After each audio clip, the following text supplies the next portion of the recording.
Section F, Monkey Business in Tennessee. So in the 1920s, we see public education continue to make giant strides forward.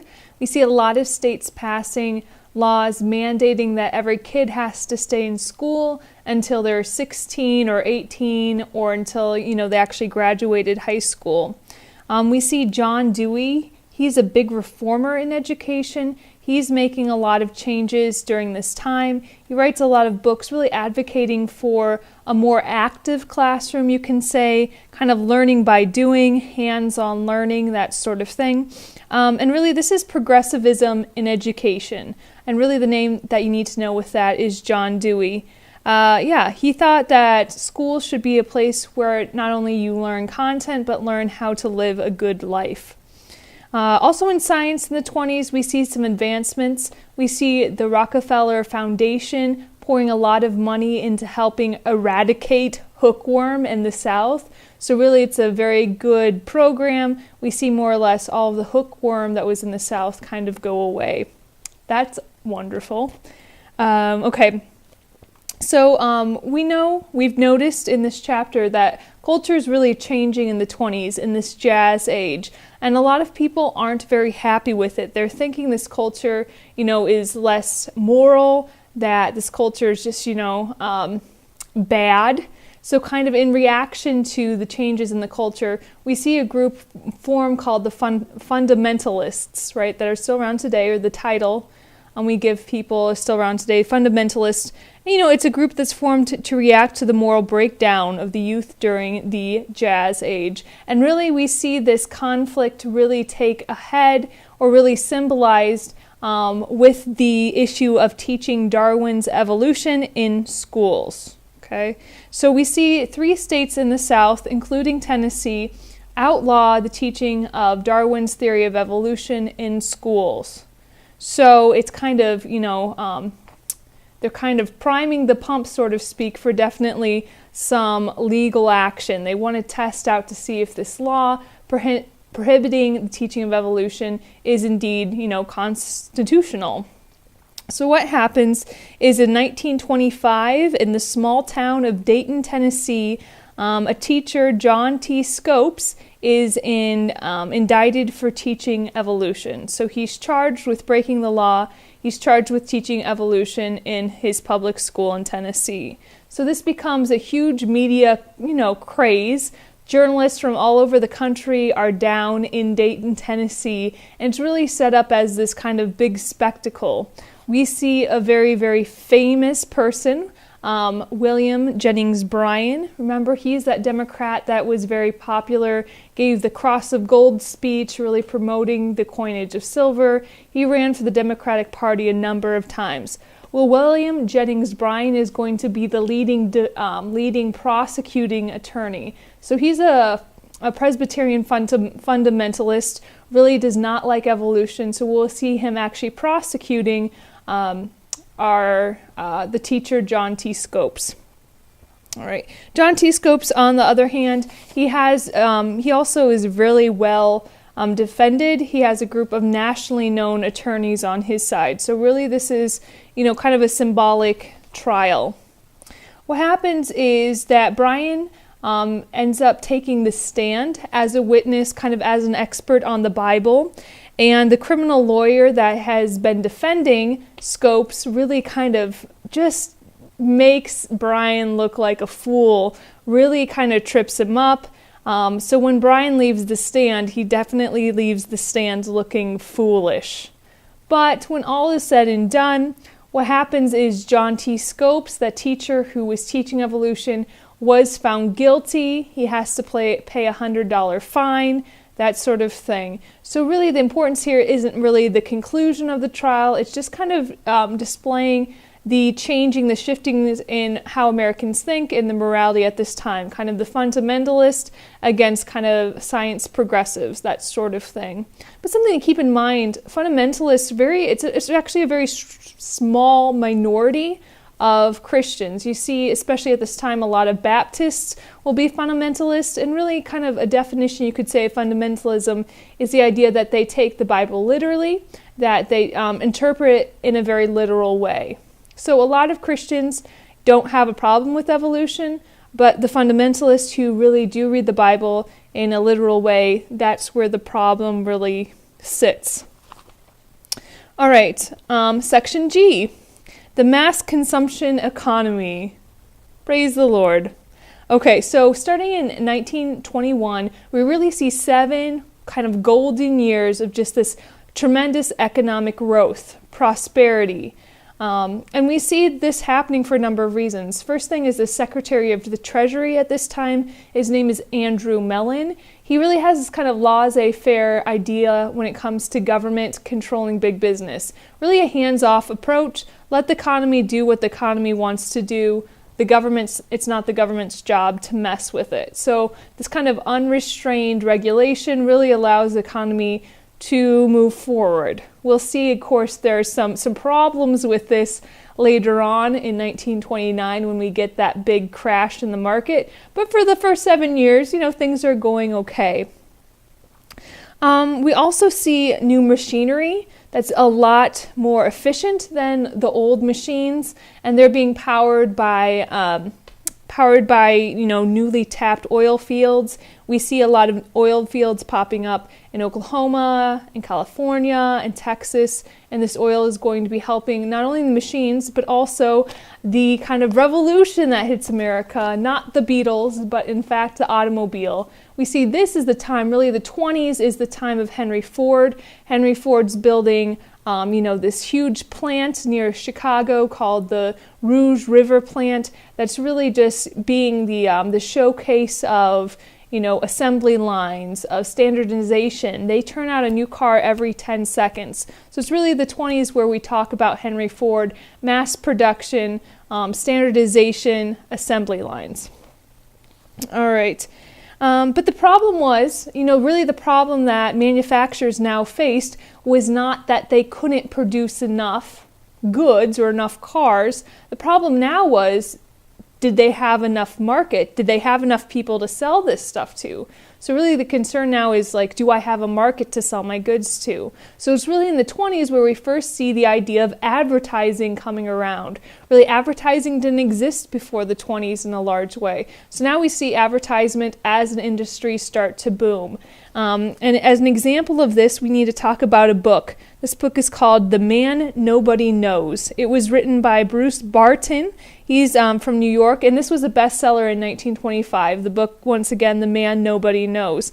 And in it, he's saying that Jesus was awesome because Jesus was the best salesman there was, the best ad man there was, I should say.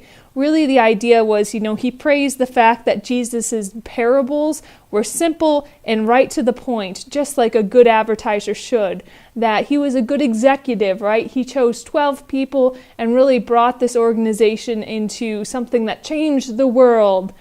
So just as an example of this kind of new advertising idea, The Man Nobody Knows, 1925, Bruce Barton. Okay. So also in sports, we see, of course, this is the era of George Babe Ruth. He's selling a lot of tickets for the Yankees. He's more famous than a lot of politicians at this time.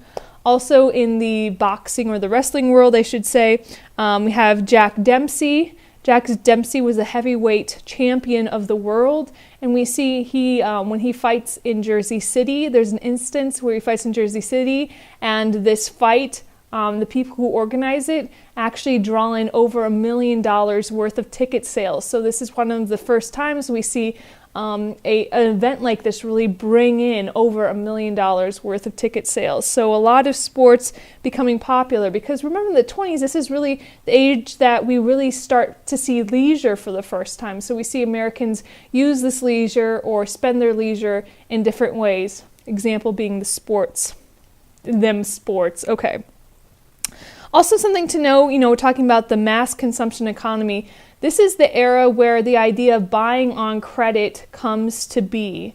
We see, although there's a lot of prosperity in America, we see a lot of Americans going into debt because they want to buy the newfangled, invention. They want to have a refrigerator, they want to have a car, they want to have a radio, and all of these things they can buy on credit. Right? The idea is buy now, pay tomorrow. So we see a lot of Americans, although they're very prosperous, we see a lot of them becoming in debt, which is okay until there's any hard economic times, and then being in debt, clearly not a good idea. Section H, putting America on rubber tires. Okay, so these next two sections, really, Section H and Section I, are going to be talking about the car and the effects the car had on America. So, Section H. We see in the 1920s, this is really when we see the Industrial Revolution in America even crank up to a higher gear. And no industry is as symbolic of this as the automobile industry. Once again, the idea, assembly lines, mass production, efficiency. So the gasoline engine actually was started in Europe, and we see in America a couple names of people who really kind of start to bring this kind of infant industry of the automobile into the big leagues. Of course, one is Henry Ford. Another one is Ransom Olds, the guy who started Oldsmobile. So we'll see in 1910, and just kind of in comparison for the growth, 1910, there were 69 different car companies in America, and every year these 69 companies were able to produce about 180,000 cars a year. But the problem was a lot of these cars were very unstable, you could say. A lot of times they would stall in the middle of the street. You'd have to get out and kind of hand crank it in the front, and you'd get jeered at. Everyone's just like, just buy a horse already. Why are you in these newfangled contraptions?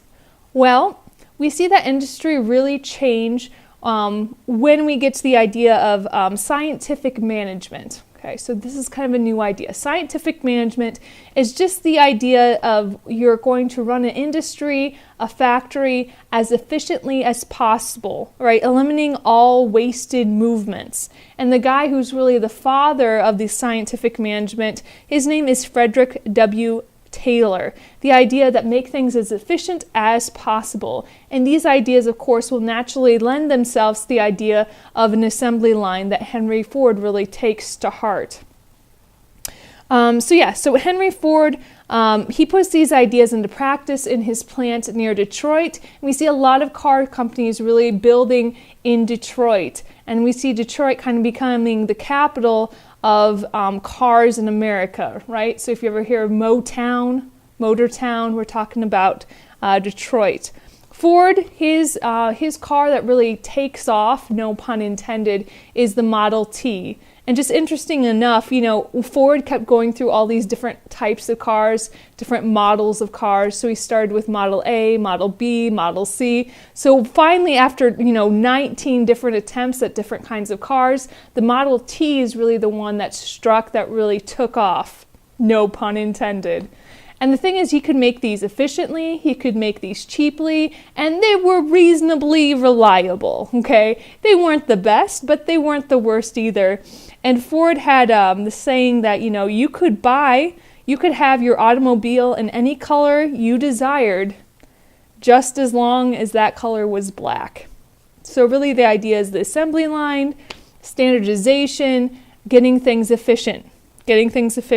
So this efficiency really lent itself really well to creating a final product that was affordable. So by 1920, you could buy a Model T for about $260, which was in the range of most average Joes. So now we see a car not just for the elites, but for everyday people. Okay. Just as an interesting fact here, by 1929, there were 26 million cars registered in America, which meant 1 in every 4.9, or 1 in every 5 Americans actually owned a car, which was much greater rate than anywhere else in the world. There's a kind of a neat little chart on page 783 showing you just kind of a graph at how many Americans own cars versus how many French, how many Germans, that sort of thing. All right, so section I, the advent of the gasoline age. This is now talking about the effects of this mass production of cars. Okay, so impact of these cars. One, of course, we have this new industry.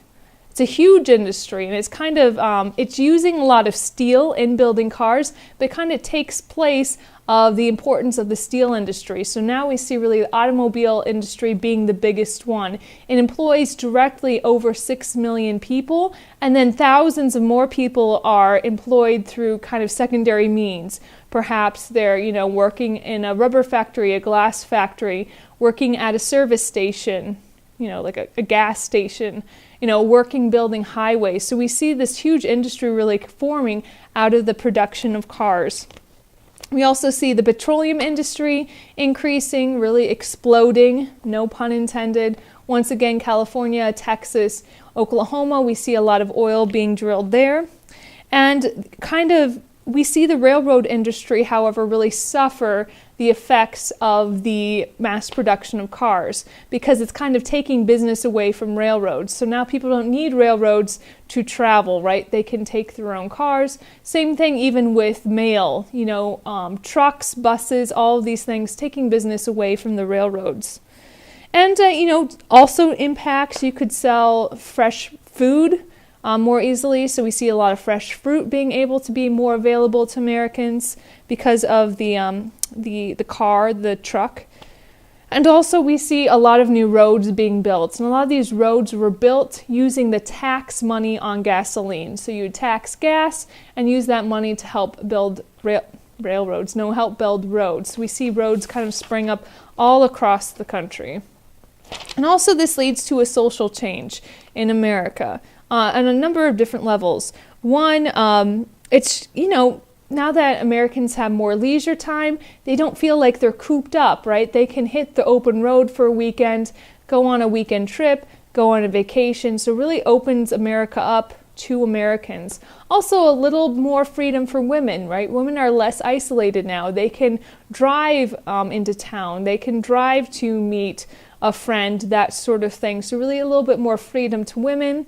When once again, the car is set up as an extension of their motherly role, head of the household. They can go get groceries, they can go do this, that, or the other thing. So women definitely find new freedom.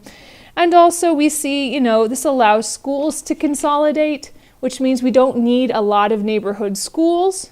Now we can kind of have just one big school in town and everyone can commute to that. To a smaller extent, churches could consolidate as well. We see an increase in the suburbs because now you can drive into town as opposed to having to take, a trolley, that sort of thing. So the suburbs are, growing. But, on the flip side, we see a lot more deaths due to accidents. By 1951, we see over 1 million deaths due to car accidents. And that's not even, counting for those who are injured or severely, paralyzed, crippled, that sort of thing through accidents. So of course there are accidents. And also it changes the nature of just how young adults or young people go on dates. Before, if you wanted to date someone, you had to kind of have your date in, the parlor. So you'd go to the girl's house and you just kind of chat with her in the parlor. But now that there's cars, we're really seeing that shift away from the home. One Indiana juvenile court judge put it best when he said that a car was a house of prostitution on wheels. Okay, and also keeping in mind another maybe bad thing about cars is now these gangsters, the Al Capones of the world, have a quicker getaway. After they rob a bank, they can hop out in the car and just shoot on down the road. Okay, but in the long run, it'd be really hard to see any Americans who'd really complain about the advent of this kind of car age, right? There's a lot less manure in the streets. Cars are a lot more convenient. They're a lot more exciting. And we really see the car being one of the inventions that really bring around the most social change we've ever seen in America. All right, section J, humans develop wings. Not really. Anyway, so this is talking about planes, right? So, of course, we have to talk about our friends, the Wright brothers, their bicycle repairmen, Orville and Wilbur. And on December 17th of 1903 in Kitty Hawk, North Carolina, we see the first flight. Okay, this flight lasted a grand total of 12 seconds and reaches the height of 120 feet. But nonetheless, the Wilbur brothers really opened us up to this new age of aviation. That was in 1903, the first flight, and we'll actually see in World War I some planes being used with, marked success. So we now start seaplanes being used in warfare as well. Of course, World War II will definitely see fighter planes being used, aerial bombings of cities, that sort of thing. But even in World War I, we start seeing a little bit of that as well. So after World War I, we see more and more planes being used as passenger liners, as mail, to bring mail. In 1920, we see the first transcontinental air mail reaching from New York to San Francisco. Okay, 1927, that's where we meet once again our friend Charles A. Lindbergh. Lindbergh, of course, being the first pilot to go across the Atlantic from New York to Paris with his non-stop flight again across the Atlantic. Because of this, he wins a prize of $25,000, and also just the fame of Americans. William, his name is Charles Lindbergh, Lucky Lindy, really becomes an overnight hero. And in the jazz age, where we see a lot of gangsters, we see a lot of illicit behaviors, he's really kind of an American hero everyone could back up. He's a moral guy. He's doing, this wonderful thing for Americans. And he's kind of one of the first celebrities we see in America. Okay. So we see, Lucky Lindy, our friend here, Charles Lindbergh, really kind of giving a boost to the infant aviation industry. So with him kind of bringing this attention to this industry, we see a big growth. So by the 1930s, 1940s, it actually becomes safer to fly across country than to drive, just because the travel on the highways are just so overcrowded during this time.